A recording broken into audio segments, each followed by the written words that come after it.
The Story of Hariti. Hariti was the wife of Pankika, the commander-in-chief of the Yaksa. She had 10,000 children, and each of them had the power of Hercules. Her youngest son was called Pingala. Hariti was cruel and oppressive and devoured human children, after slaughtering them. This caused much suffering to the people, so they complained to the World-Honored One, and pleaded to him for help. The World-Honored One then took away Hariti's youngest son, Pingala, and hid him at the bottom of his alms bowl.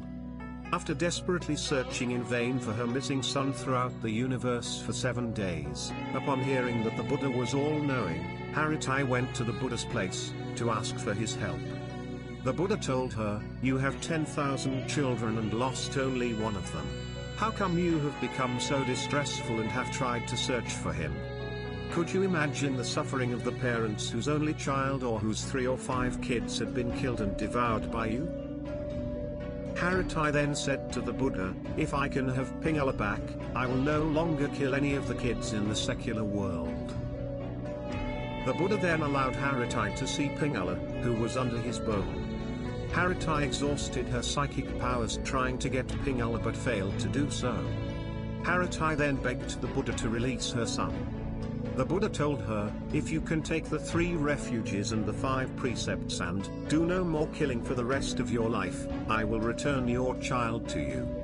Immediately, Hariti accepted the Buddha's instructions and took the 3 refuges and the 5 precepts. Once Hariti met all the promises she had made, the Buddha returned her son to her. The Buddha then said to her, "You should well observe the precepts from now on. In the past, during the time of Kasayapa Buddha, you were the 7th daughter of King Kanish. Although you had accumulated enormous virtues and merits at that time, you failed to keep the precepts, and for that reason, you were reborn in the form of a Yaksa."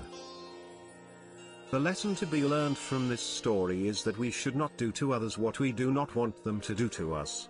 While this is the fundamental principle of the precepts, this recommendation also allows us to clean our bad karmas. Amitofo.